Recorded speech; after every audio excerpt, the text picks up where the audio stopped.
Welcome to another podcast of the current situation at Manchester United. Manchester United defeated Leeds United by 5 goals to 1. It was an unexpected score.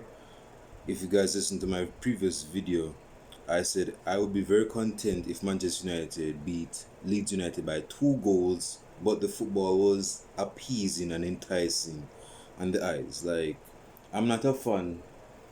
Speaking of fan, I'm turning off the fan because I think you guys can't hear me so clearly. But I'm not a fan of football that is the goals is rich, the goals is plenty in a match, but the football is not enticing. Like, that's not appealing to me. I can't speak for everybody because I'm not from the same cloth as everybody. I'm a different grade. I know that. But I'm a fan if we score 2 goals and the football was enticing, was the embodiment of a style of play, good football, know when to move the ball, when to play the ball in space, everything like that. I'm content with it. I'm very happy with that. But have a score like this and play this well? No, Leeds United is not a side.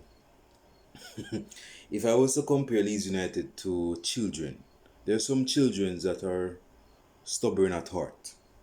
Even if you give them a whooping once, twice, they say third time is a charm, but not in this case, because some persons are just that stubborn and hard headed.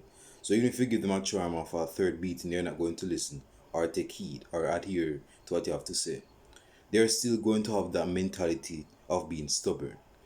Leeds United, this is not the first time Leeds United has been trashed by a side in the Premier League. And definitely this is not the first time Leeds United has been trashed by Manchester United.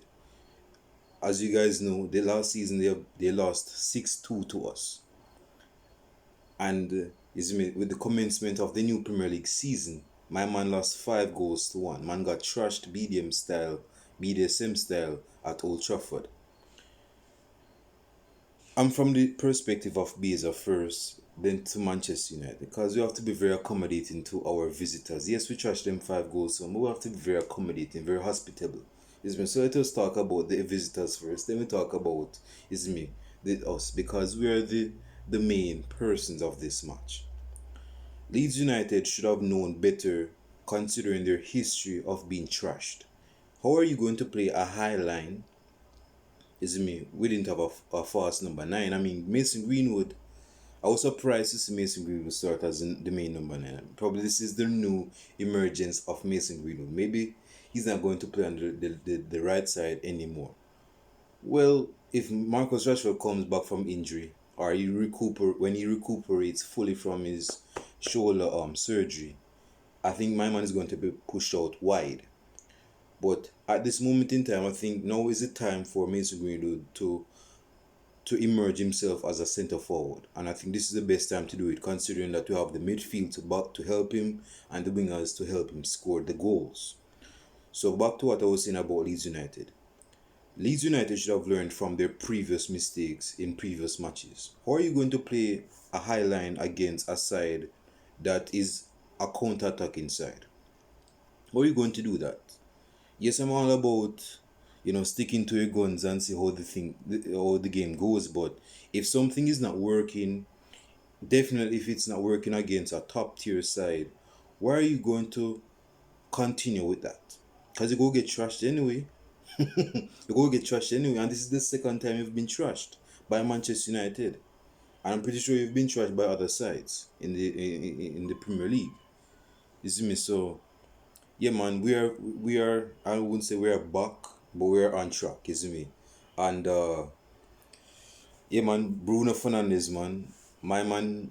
On paper, it seems as though I want you guys to understand this. On paper, it seems as though he's the number 10, but actually he's a false number 10. He's actually an unorthodox number 9. If you guys don't know tactics, let me explain a bit. On paper, he may seem as a number 9 as the maestro that is going to feed the ball to the number 9 to score. But when you see on the pitch, my man is actually the secondary striker behind the main number 9.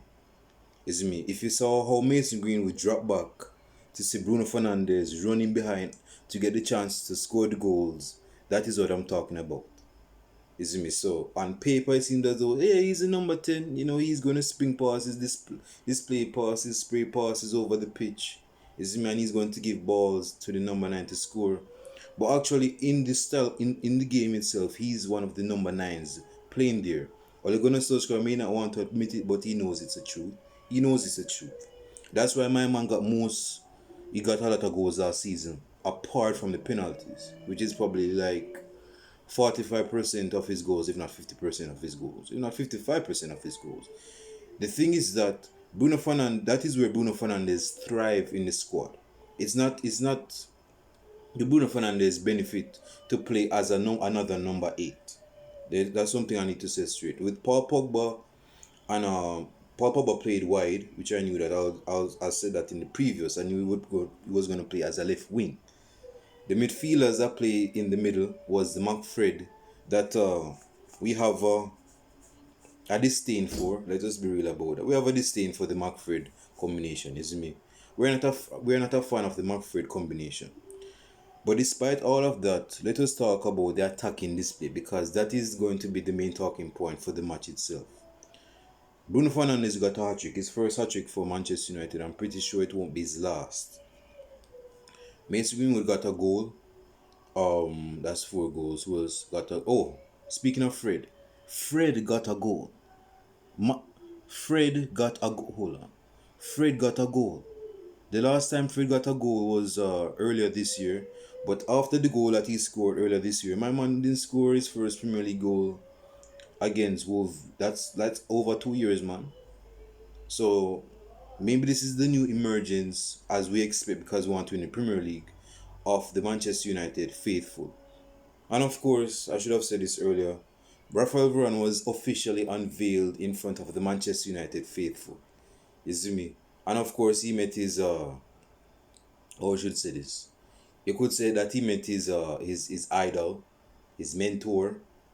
That's Rio Ferdinand. He gave him a man and go and say, yo, you're going to be the man that is going to replace me at Old Trafford. You see me? Where we welcome you to Manchester United, Rafael Varane. Disappoint us not. Disappoint us not. So with this dude coming inside in the squad with Slabhead, Harry Maguire, we're not going to make any dire mistakes. At least I would hope not. So we have tightened the grip in terms of our defense. Because as I would usually say, that defense is the essence of getting clean sheets. You cannot get a clean sheet unless God is watching you. God knows everything and He can help you out even in your time of need and trouble and tribulation and trials. But we have a defender that has tightened the grip in terms of leaking less goals. Yes, we didn't get a clean sheet today. But I would prefer we not get a clean sheet and we play good football, man, and get goals, man. This is me. Like most person, clean sheet for them is like food because they love clean sheets like that. Preferably goalkeepers. But in terms of moving forward, it's best in our interest to get the goals, play good football. Concede a goal here and there, but we're on. Let me say it like this. We've seen how we played today, right? We've seen the play. I've seen the highlights. I didn't watch the full match, but I've seen the highlights. What they would call the extended highlight. So it's not no 2 minutes extended, highlight. How United played is telling to other Premier League sides. Now, one could say, well, if Leeds United was smart enough to not play a high line, I'm pretty sure Man United wouldn't get much goals, and that could be a good point. But we're taking advantage of what's been given to us, man. You see me? So, with this, we have 3 points, and we're top on the league currently, which is going to change at some point. Hopefully not. This is the precedence that's supposed to push us forward. Let us set the precedence by now. You see me? Liverpool set the precedence in the first game of the 2019-20 season, and they have been on a long run until that horrible game against Watford away from home. They have been unbeaten. But even when they lost to Watford, they had a deficit that was unreachable. You see me? So they were out of reach as I don't know if car maps would say this, but this would say out of range. Liverpool was out of range because of the point deficit.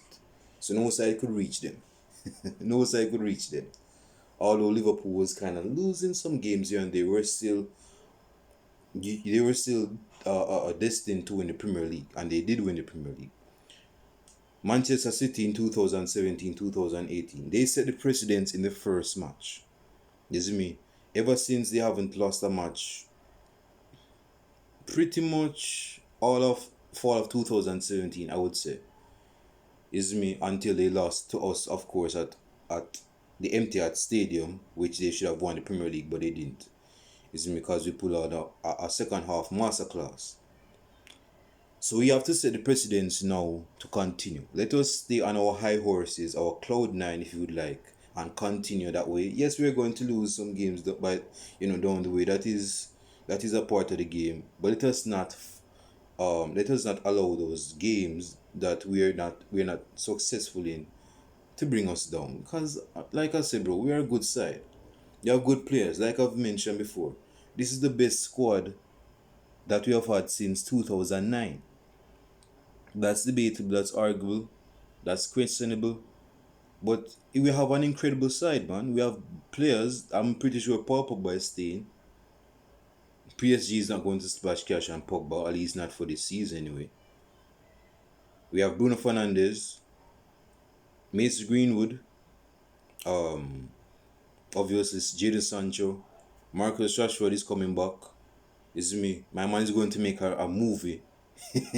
Marcus Rashford returns. Like we have Batman returns, Marcus Rashford returns, and he's going to unleash the beast that has been waiting in the wings for a long time. Let me set this straight. So, with Rashford coming back in 3 months' time, that is, I think, in November, let us all remember, by the way, November is the best month. Now, let us remember that we still have improvements to make. Yes, we've got 3 points. Let us make the improvements now. Let us do that, man. Again, this is the best chance for us to win the Premier League because Chelsea, as in their squad, they signed Lukaku back. So I guess the prodigal son is back in London. Arsenal lost. Man lost 2-0 to Brentford, yo. Brentford hasn't been in the Premier League for over 70 years, man. And they have got their first Premier League goal. Not the Premier League, because the Premier League came out in 1992. So I wouldn't say it's their first Premier League goal. Well, you could say it's their first Premier League goal. I'm not sure, but it's been a long time since Brentford has gotten a goal in the Premiership or the top tier league in England. But they beat Arsenal, man. Arsenal Arsenal hasn't improved, man. Nobody wants to join Arsenal. They have no European campaign. They're not in. They're just not going to make the cut, man. They're not going to make the grave. So anyway, we have gotten 3 points. That's something I wanted to point out. We're on our way to greatness if we have this positive vibe, because if we believe in ourselves, as if I'm a player myself. So if we believe in ourselves, as if I'm a player of Manchester United, in my dreams maybe. But if we believe in ourselves, man, we can actually win it. Again, bro, we have a better squad than the squad that won the Premier League, that is Liverpool.